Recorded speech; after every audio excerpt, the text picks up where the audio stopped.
Hello, everyone. Welcome. I'm Can Dost.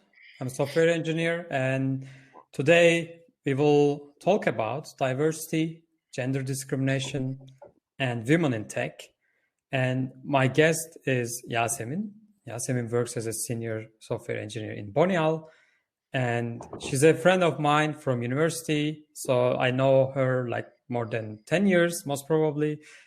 And she is really nice person, and in general I see many times people are talking about issues or like the topics related to women, but they're all men, and this is not a thing that I wanted to do. So without further ado, welcome, Yasemin. Thank you. Nice to be here. Please tell us a bit about yourself. I know that you have a diverse experience in software development, and I want to learn what's and also maybe other people are curious about. Currently I'm working as a senior backend engineer in Bonial. I'm currently in Berlin, and this is my first job in Berlin. And I'm working for 2 years now here. Before that, I switched 3 jobs in Istanbul. The first one was a company we were developing something for the banks, and I was working for a small team and writing mainly Java client application. It was a desktop application, not too much fancy microservice architecture. It's just poor old Java. And then afterwards, I switched to Siemens. And it was such a mess. I actually worked in so many teams there. I started as, like a Java engineer. We were writing some code for the routers for the actual devices. Mm-hmm. And they couldn't find so many C++ engineers, so they just did it with Java, and it was a disaster. And then I switched another team, and I worked as a QA engineer, even like system test engineer. We were writing automated tests for the devices, again in Java. And afterwards, I switched to backend. And it was one of the best jobs, I think. Like, I learned so many things there. And afterwards, I switched to GE. It was a very short amount, like 5 months. What's GE? General Electric. Okay. They're in a air industry, whatever. I really don't know so much. But they're mainly working for air industry, and they're doing, we were having so many air engineers and stuff. And we were developing applications for most of the what is it called? Aviation. Airplane. Okay. Yeah, aviation. Thank you. I know my job better than me. Oh, thank you.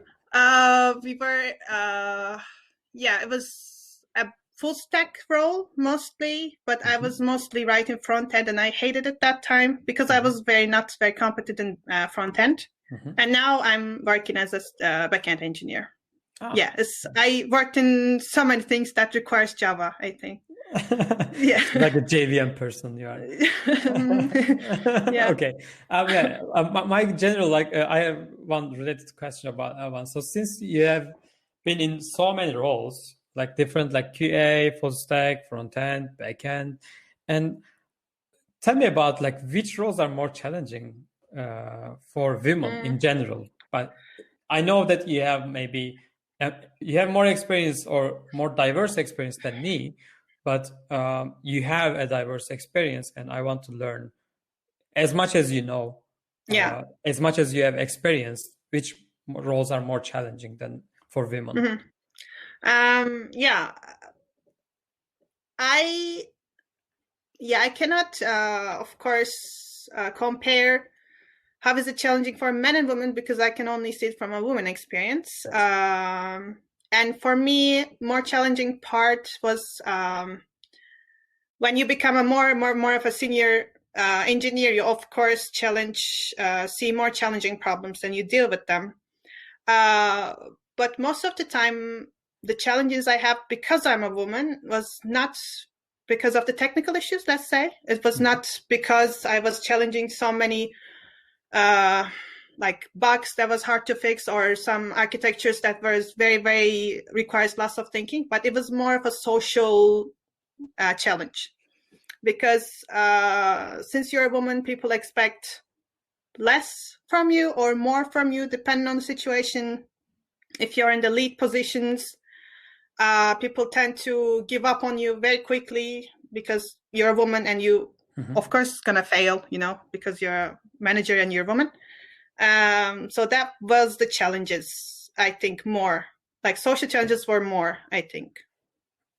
Okay, so I'm putting a bit relation about the social challenges to the general diverse topic in tech companies. Like, for example, when I look back to my current job and my previous jobs and every company that I've seen before, generally there are more, like, there's a better diversity in product teams, like design teams or product managers. And I guess this is more like it requires being more social. Maybe that's a challenge that we can say. But when I compare with engineering teams, I can say that engineering teams, especially backend and DevOps, maybe the infrastructure teams and security teams, the product teams have more women, or they are better in diversity. So why do you think it's like that? Yeah, I mean, it's a very nice question because we tend to think, like, first of all, I need to say that I don't think product teams are more social than other engineering teams. Of course, in product teams, lots of the days you're always speaking with people. You try to resolve the conflicts and so on. But it doesn't necessarily mean when you're an engineer you don't have to be social. I really don't think it's the case anymore. At least if you're working in an agile team, you always have to talk to people. If you're developing something, you have to talk to people. When you have a problem, you have to talk to people. If you don't, you just stuck there for days. You cannot be a lonely wolf anymore. So it still requires a social thing. And I don't think that women are more social than men. It's just bias we put on people. That's my opinion. Maybe people think differently. I don't know. But it doesn't necessarily mean that women are social and men are not. It's more of, I think, more challenging things, or more in the back, because in the back end you actually don't require UX design or things like that. You don't. It's not the essence of the job. People think that these are more challenging things, even though it's not necessarily is, and they put more men roles in it because they think they're more competent in those things. That's what I think, because people think that DevOps and backend is more challenging than frontend, which I don't necessarily agree with. And they put more, or they find more people. Let's not say put, but find more people in engineer for backend engineers, men backend engineers. It's kind of a challenging thing too, because also sometimes women also want to be front-end engineer instead of a back-end engineer. Yeah, I mean, naturally, like, that's okay. Yeah, go on. Yeah, it's a very difficult thing to explain too, because also I'm not sure if it's related, but to be a front engineer, you can also do boot camps, for example, and become a front-end engineer. Or for product, if you want to be a Scrum Master, if you want to be a product owner, you don't necessarily need a very heavy software engineering background. For backend and DevOps, you more in need of finishing a software engineering program, and that's more men-dominated programs. Yeah, that's also one of the things I think. I also rarely seen, like, for example, backend or DevOps boot camps or similar education programs. Like, I mean, I see more on the front end side and also in design and also maybe product management. I see more educational things than the backend or DevOps in the entry level. That might be another reason, maybe. But I wanna like quickly touch on the point that you said that the engineering part is more challenging, or it requires more engineering part.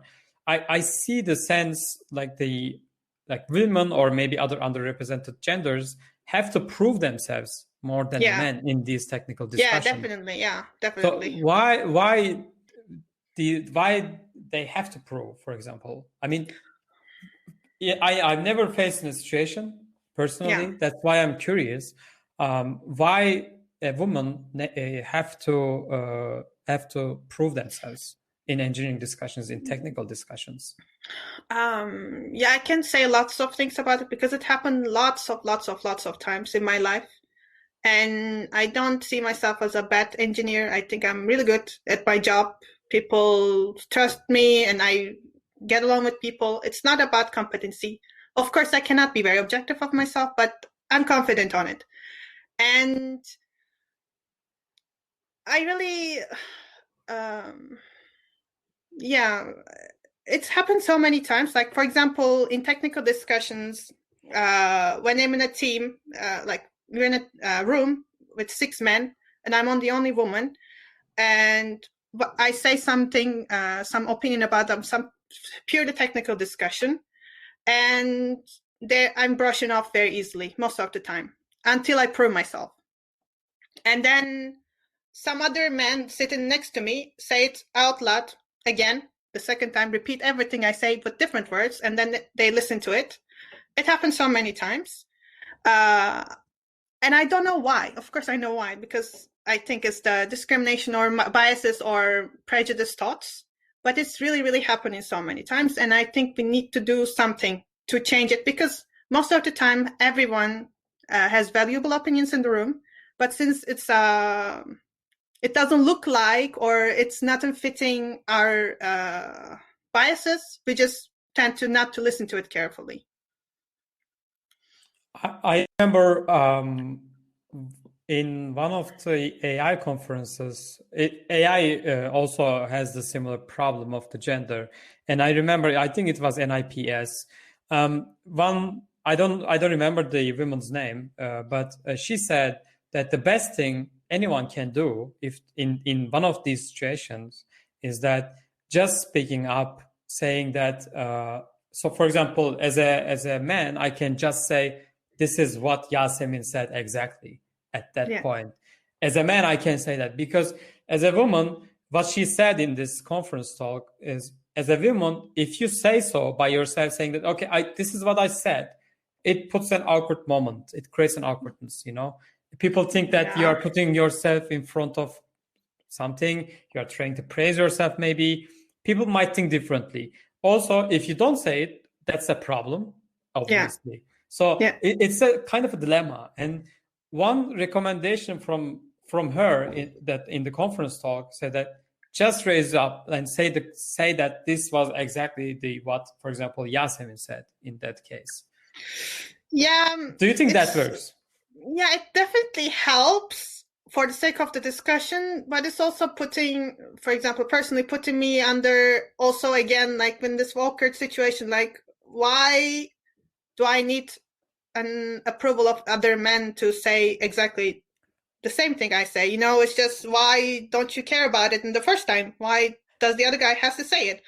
It's also very weird for me. So most of the time I repeat it twice, and I even more directly, so I say, like, that's what I said.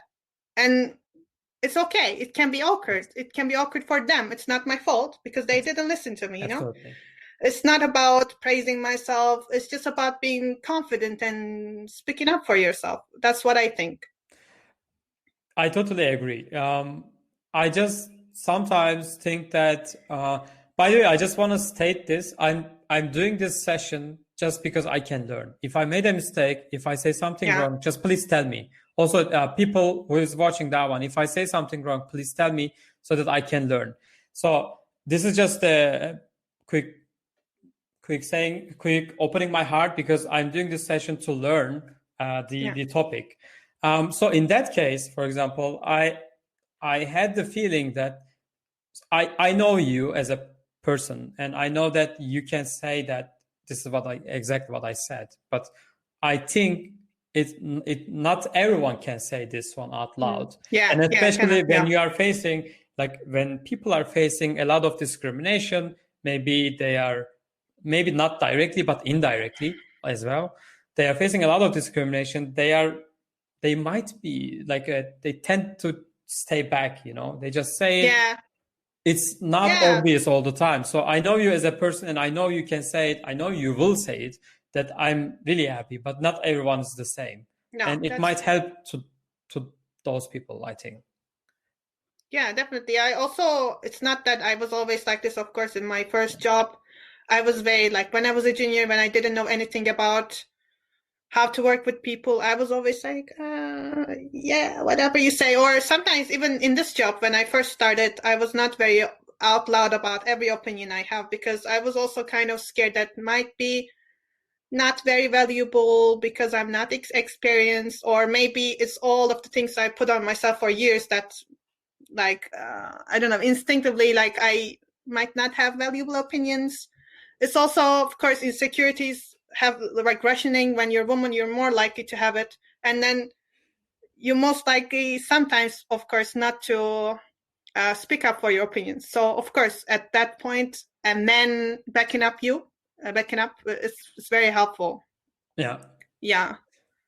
Also, like, so I want to talk about this, the when you're junior, or since we said that women needs to prove themselves as technically. Yeah. Why do you think the woman is treated like they have less experience, even if they have more? I know, or I can guess that you might have been in one of those situations before. Like, you have the same experience, but people treated you, or maybe they didn't hear your thoughts. Maybe they ignored it, maybe. Yeah, it's definitely like the prejudice people have, I think, because we are living in this patriarchal system, and everyone thinks that men are more powerful, their opinions are more valuable. They're in this for more years than what women have. So it's just people tend to listen to them more. And I cannot say that there's not a knowledge gap. I think there's also a knowledge gap. And sometimes, men can have more valuable opinions, of course, but it's not something that we can generalize. It's totally individual. Some people will have more knowledge and some people have less knowledge. Sometimes it's a man, sometimes it's a woman. You cannot just generalize it. It's depending on what you saw, what you did in your life, what you did at work, how you speak to people. Maybe you talk to people more, so you know more about the domain. It's changing all the time. So why it's all prejudice? I don't think there's any logical explanation to this. There's just some little bit of logical background, maybe just because men are generally, since they're, I don't know, primary school, like the first thing, like since the day we're born, they also have so much responsibility and pressure. Like, my son is going to be an engineer, my son is going to be a doctor, something like that. And of course they focus more on this topic. Rather than women are more like, you're going to be a great mom, you're going to be a great teacher. So they're prone to more social skills. But it doesn't necessarily have to be like that. It's just all this pressure put on you throughout the years, men and women, I think. Yeah. So but you can be whatever you want. Basically, we're living in a modern world. It's not 100 years ago. It doesn't have to be like you have to sit at your child. If you want it, you can do it too. But what I mean is, no one can force it. You can do whatever you want. Of course. I mean, also, I think it might be related to that so since from the day one, let's say in this current system, boys are acted like they're going to be engineers, they're going to be doctors, and etc. And women are more likely acted like they're going to be moms or maybe nurses. Is I think one of the you cannot find many men in nurse. Men nurse. And also I think it's what I was trying to say is the entrance barrier, and also maybe the from day one, people are. I want to be a computer engineer back in high school. So from that point on, I focused on this path. Yeah. And this might, because my father wanted me to be a doctor, for example, but this might be different for women. And it's also the cases where you want to go is the entrance barrier is higher for women in this case, because from high school on, I wanted to be a computer engineer, and I was supported to be a computer engineer. And women might not get this support from day one. And so, like, for example, a woman becomes like maybe 25 and wants to be a software engineer. There's like maybe 10 years gap, just because of the system. So this might be the problem. I think this might be an explanation of why. Yeah, that's one of the problems, definitely. Because when I think about myself, for example, my family, my parents were not like, you're a woman, you have to do this or do this. Of course, they want me to get married and stuff like that. It's just like very typical things that put on me, of course. But it was never like you're going to be a very woman focused thing or something like that. They were open. They were not necessarily telling me to act like a girl, for example. I always like my father is also a computer engineer, and I grew up with it, and there was computers and I was playing with it. I was playing games with my cousins. Like, I was never like, okay, you're a girl, out of this room. It was never like that. So I grew up with it, and I tend to like it. It's not because I'm a genius or something, It's just I grew up with it, and I was always exposed to it. So eventually it happened. It's not always for like this for most of the time for other women, of course. But what I mean is, when you don't have this pressure to be something, you can actually be anything. That's what I mean. Yeah, I agree. I wanna quickly switch topic to this promotion, because I think it's also related to that one.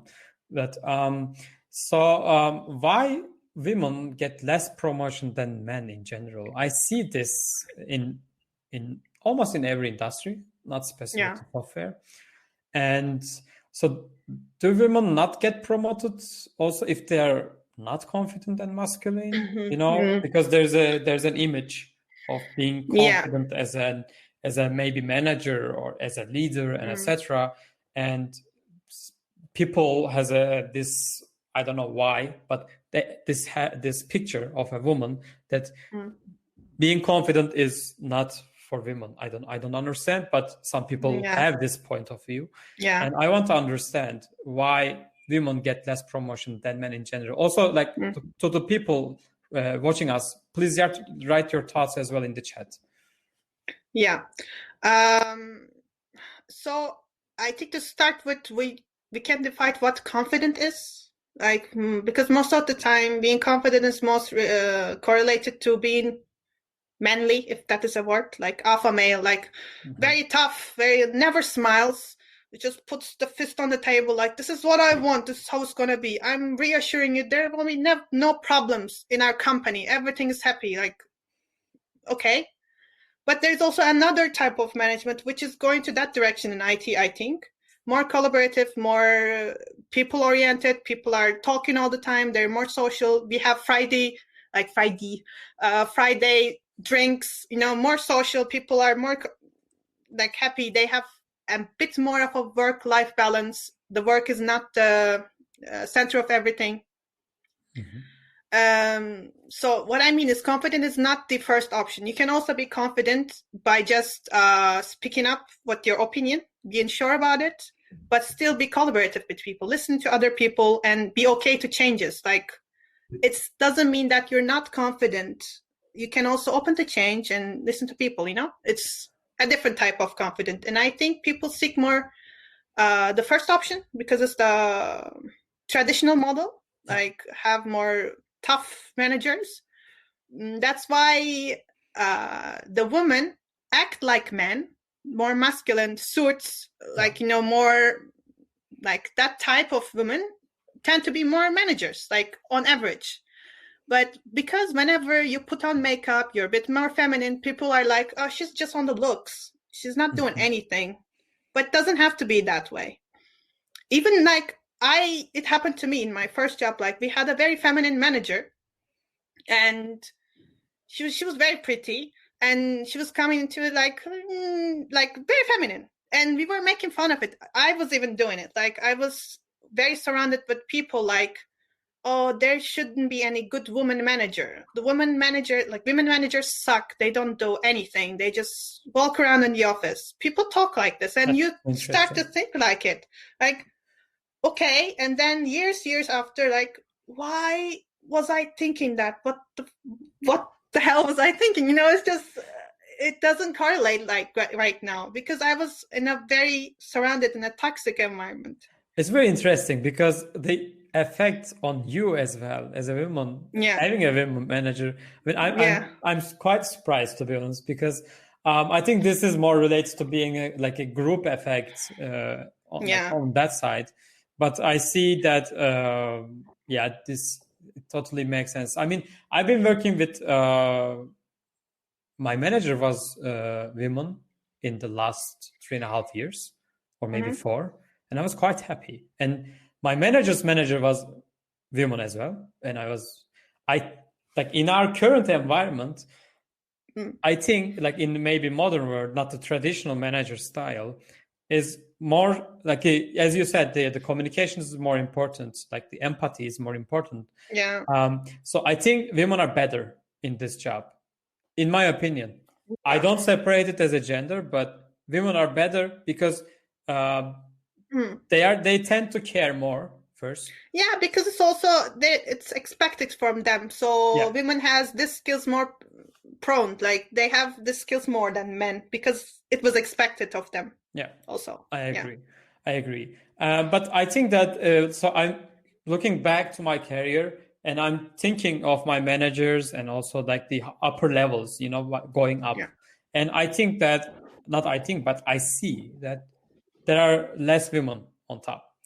And this is called glass ceiling effect. Yeah. Like when it's like imagine there's a glass ceiling on top of a woman. So whenever they want to go high, it's kind of invisible, but there's a something preventing them to go high. And why do we have this glass ceiling? It's because of all the things we talked about. I think it's because, like I said, when you're more feminine, when you don't act like a man, when you're not tough, people don't even consider you as a manager, and they don't recommend you as a manager. Because when you're like, okay, I'm going to take care of myself, I'm going to do my skincare routine today, and people will make fun of you because you should not be doing it. You should only be talking about work. Whereas men always talk about football, which is not related to work. It's just because it's manly, they're able to talk about it. But women cannot talk about makeup, for example. No. It's very, very hypocritical. It's just not, doesn't make sense logically for me. I think there is no logic at all. It's just a traditional method that we have for years and years and years. And maybe 100 years ago, maybe 200 years ago, it was very efficient. People had, I don't know, because there were more wars, women had to be in home, wherever. I don't care. But right now, in the modern world, it doesn't make any sense. And it's not efficient even, because why are you lowering your power by not giving women the same opportunity? It's just not efficient for even economy, It's just benefiting the people on top, white males, and they're the only ones benefiting from this because that's the way it is right now. Yeah. Also, okay, I want to talk about the salary as well on this manager, or maybe the glass ceiling effect, or the result of this. So today I saw Developer Happiness Index. This a survey has been done by honeypot.io, and they published the results. And so in the survey, while both men and women place equal importance on salary, female developers tend to be more satisfied than male developers with salaries. But the case is that there's a pay gap. So despite these high levels of salary satisfaction amongst female developers, they found that there's a strong evidence of a gender pay gap. For example, pay gap increases from 2% to 9% in the first 2 years. I couldn't believe, but just in 2 years, like it increases 7%. And how do the seniority and other effects reflect on the salary? What do you think? To begin with, in entry level, I think women are paying less. Just again, because of the reasons we talked about. And the second thing, I think women are less likely to ask for promotion. They're less likely to ask for a raise, because there was also like this thing, like women don't apply for jobs if they don't think they 100% okay for the job. They don't 100% has the skill required for the job, but men tend to do it like 60%. So it's also like men are very, women are very self-aware, and they don't think they deserve the job or something. They don't ask for it, And also that might be some other possibility, again, that women are more likely to have more work-life balance in place. So they're more happier when they have a good balance. They have things outside of work, but work is not the focus of everything. But men are more focusing on things, and they demand more things at work. That might be the reason. There might be so many other reasons too as well. Yeah, that was one of the results from the same survey, that women tend to care more about the work-life balance, for example. Yeah. So more than men. Yeah. I generally think that the things that we talked before, like they have to prove themselves technically, for example, might be one reason. So I'm just considering my performance yearly reviews, and when I consider this, sometimes I need to like list down what I have done, what I have achieved, for example, and with my goals, maybe expected things that I have achieved. And this might be the case also for women, that since they have to prove themselves technically time to time, maybe they have this problem. It might have an effect on the same performance review as well. So, and every time also to go on a promotion, you need a sponsor in general. So someone should sponsor you and saying that, okay, this person is doing really good job, and I think we should promote him or her, and then you need this sponsor. And since all the things that we talked about, getting this sponsors might be really hard, really, really hard in that case. So I have a question for you. How many times did you ask for a salary raise? In total, all my lifetime, I think it might be around 10 times. Me, 0. Really? Yeah, it was always given to me. Like, because I was overachieving something, and people were giving me a raise, like really high amounts of raise. In my first job, it was even 20%. Wow. But it was, I never asked for it. But if I asked for it, I think it would be even more right now. But I never did it. I never even imagined asking it. Oh, interesting. I mean, I'm thinking back again. I asked, that's really interesting point, because I remember, like, I didn't ask when I was a junior. I said it's what was given. They said, okay, this is but it was like a company procedure, so I had no effect on. But in later jobs that I have been, I generally said, okay, these are the things that I have done, achieved, and etc. And also my manager said the same things. Okay, this is what you have done really great, and etc. And the case was, my manager asked me how much do I want. So I gave the number in general. Then we started negotiating. Maybe that might be the reason, but it is so interesting. I mean, I'm thinking at the moment, that's always they ask me how much do I want. So nobody asks you that how much you want? Normally, it's like, no. They just give a number, and it's normally a good number. It's not like a bad number. It's okay. But now that we think of it, I'm thinking that I could have asked more, because I never do that. I sometimes because I work not this one even, like I mostly work for corporate companies, and they always had this huge procedure that you have to fill out a form with 20 questions. What did you do this year? It's like this question. It's like, what did you do for God today? It's like it's like lots of things that you have to fill, and at the end they just give you a number and it's okay. But when I talk to my male colleagues, it's more like they also ask even more, like, but what about this number? I never asked this question. I've done that before. Yeah, I've never done it because men more likely to do it. Maybe it's because they think they have the right to do it. I don't know, because I was also, I cannot generalize it, of course, because it's also my notion of thinking like, this salary is okay. I can do things with it. I can travel. I can take a couple of dance lessons. It's okay for me. But I was never asking for more. Interesting. So do you think that, since we talked about the pay gap, do you think, or do you know that you have lower salary than your the same role as you have maybe in your previous companies? Maybe you don't want to talk about the current one.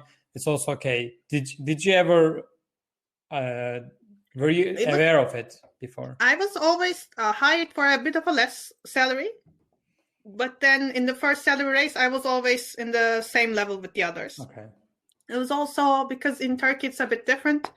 People tend to hire you more if you graduate from a better university. Yeah, we have the rankings of the university. So if you're graduated from Boğaziçi University, for example, one of the best ones, you tend to get more. If you're from Ankara, which is like a top 10, but not the top 3, it's more like, okay. But then they actually see that you're actually capable of doing things and they increase it. But for a woman and men, if I have to compare it, I cannot say much in my own experience because I don't talk about these things with colleagues. But with my friends, I can also not compare too much because they're different companies. But I can say I'm a bit lower than because I have lots of software engineer colleagues. Yeah. Okay.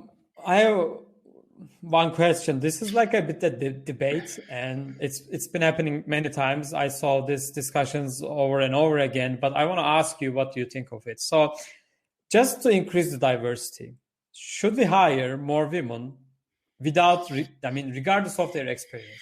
So like, imagine there are two people we are interviewing, and one of them is male, one of them is female, and let's say male has more experience than we need, but female has a bit less, just a little bit less experience, but we want to increase the diversity as well. So should we hire women or should we hire men in that case?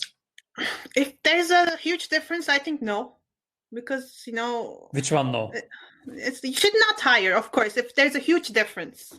If you're looking for a senior experience, and the woman has more or less mid-level, of course you should not. But if they're both mid-levels, if they're not both seniors, if mid-level, it's just a very open thing, And if there's room for room for increasing your knowledge and stuff like that, I think they might have a better chance here, because the gap is also happening because we cannot break this cycle. Lots of the time, men tend to have more experience because they do this stuff starting from high school, starting from university, because they always thought that they're good at math, but women are not. And they focus more on that because they're more competent on that and stuff like that. So we have to break this cycle somehow so that we have more diverse teams. And I think if there's not a huge difference, but just a little bit, I think women can have more chance in that. And some people think that, but that's not fair. Yeah, but the system is not fair also. Yeah, true. Yeah. You have to do something about it. I agree in general. I think the situations are unique, so we cannot generalize it. And I do think as well that the depending on the position of the company and also the position of the project, if you, as you said, if there's a higher difference in experience, and if we need more seniority and more experience, then definitely hiring the senior in this case is a chance.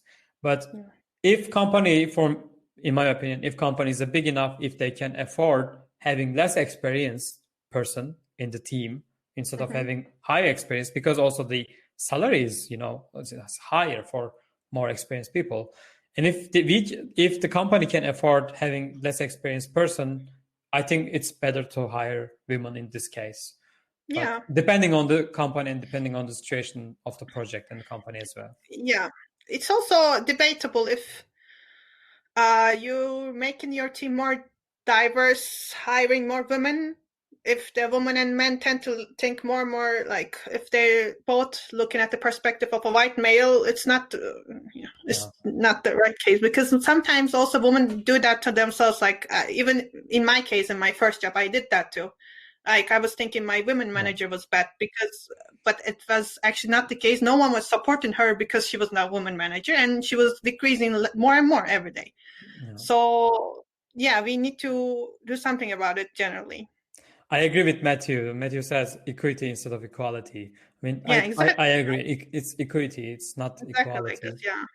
So I wanna, since we are talking about a woman in this case as a specific gender here, everyone knows that women is not only men, or women are not only genders, and we have there are many different genders and many different representations, like ethnicity, nationality, or other parts, and we tend to be biased in most of the cases. So like, for example, if you're hiring a Christian person, we might think that, okay, they are Christian, they are more religious, maybe it's not fit for us, there's this bias, and we have this effect on gender, of course, but it's not limited to gender. What do you think about people being biased, and are we biased actually, or are you biased? Of course, I am biased. You are biased. Everyone's biased. Yeah. It would be lying, like if we say we're biased, because we have experience. We have so many people around us telling us things every day. So you, of course, eventually get biased. But the problem is to be aware of it. And when someone is trying to shut you off and like, listen, it's not like this. You should be open to change yourself. That's the thing. Of course, I have so many different or wrong opinions, of course.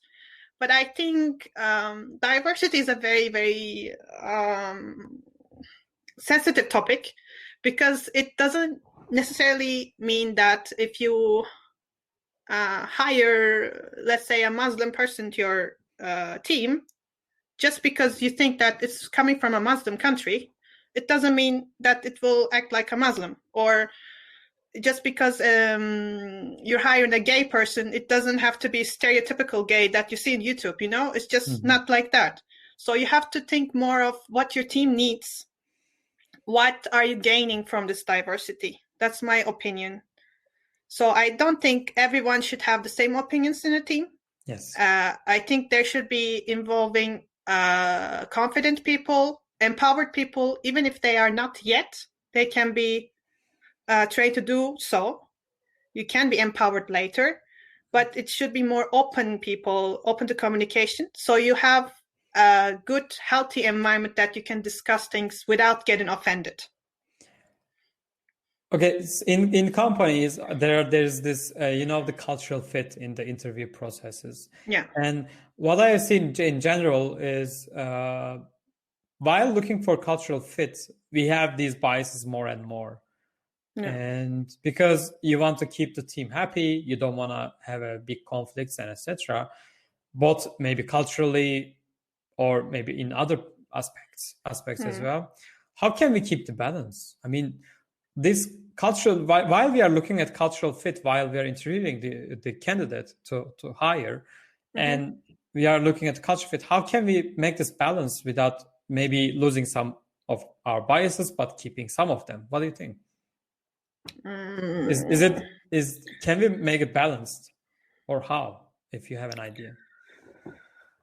Like you mean like a balanced team or balanced diversity or? Balanced, let's say balanced diversity, because if you have a culture in the company, and if you want to hire the similar culture as well all the time to keep the conflicts less and less, basically you're not diverse anymore Yeah, at yeah, some yeah, point. yeah, You know, yeah, you need to get some different point of views.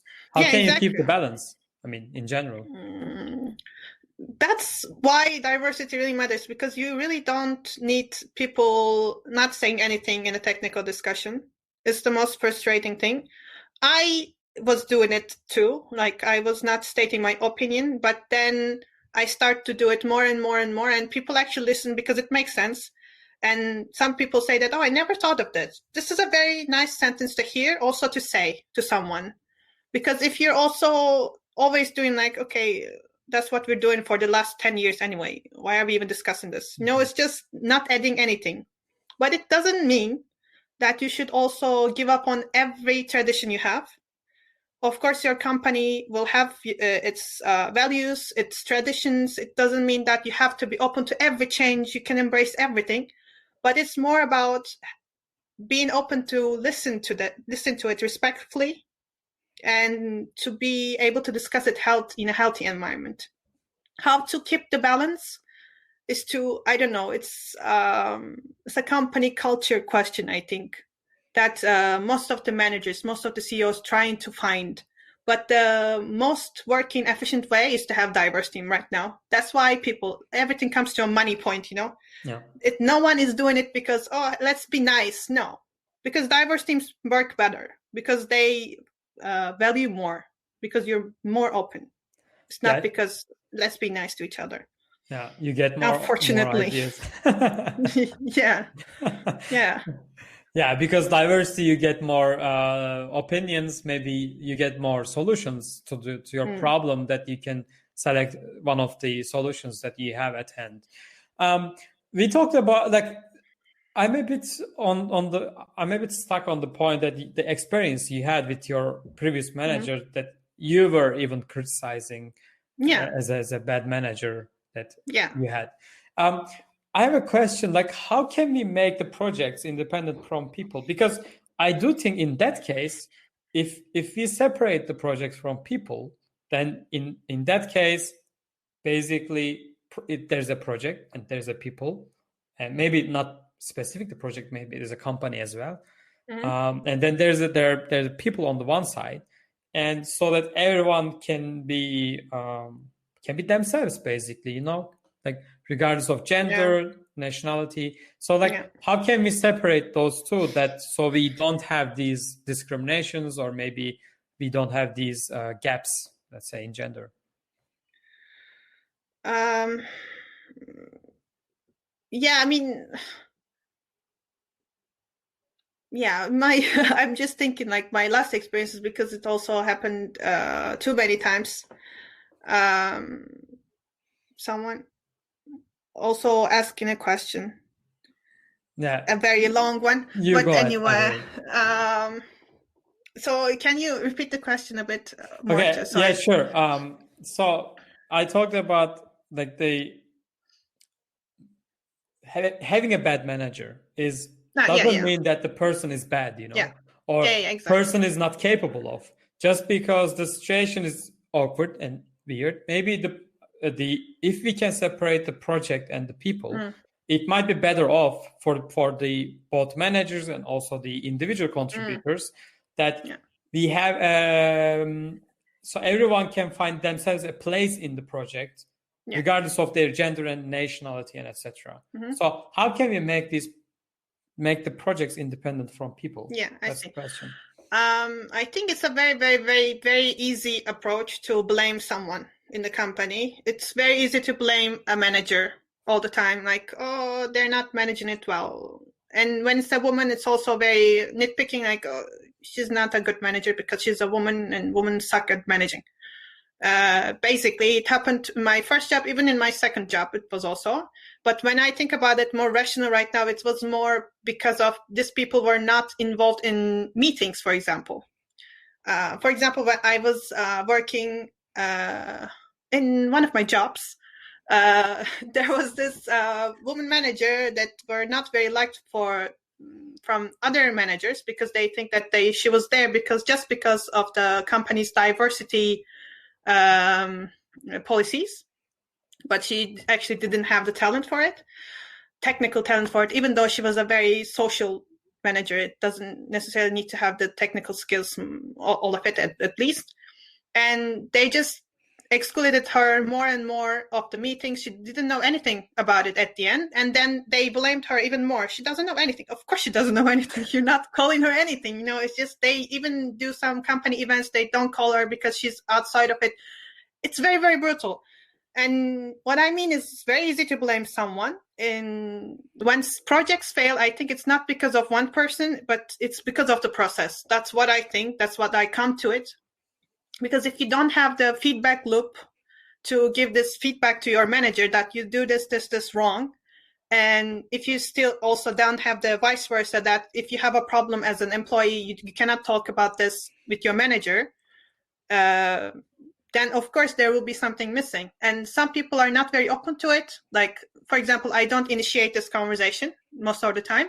But since there's a process, like in my current company right now, we have one-on-ones, for example, every 2 weeks. So I have to talk about it.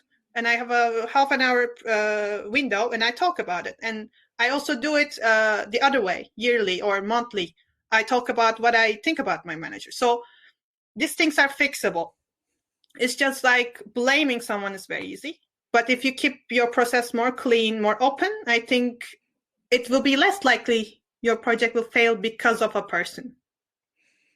Yeah. So what can we do is basically improve the processes and be more inclusive and be open, be transparent, maybe even, and then improve the processes and not blame anyone just because they hold a position, even if they are accountable for any failure. For example, it is, I think 99% it is not only one person's fault in any case.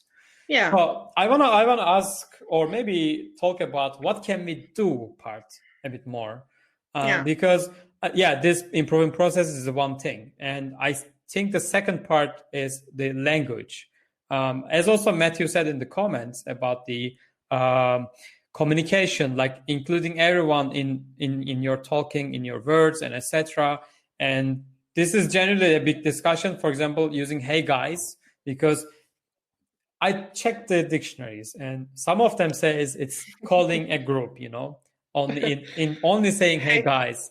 But even in that case, some people think that it is not including everyone, and I'm one of those people. That's why I switch my words to "Hey folks" or "Hey colleagues" or "Hey people." Doesn't matter. And since English is gender-based language, we have he or she and etc. Not 100% gender-based language like German.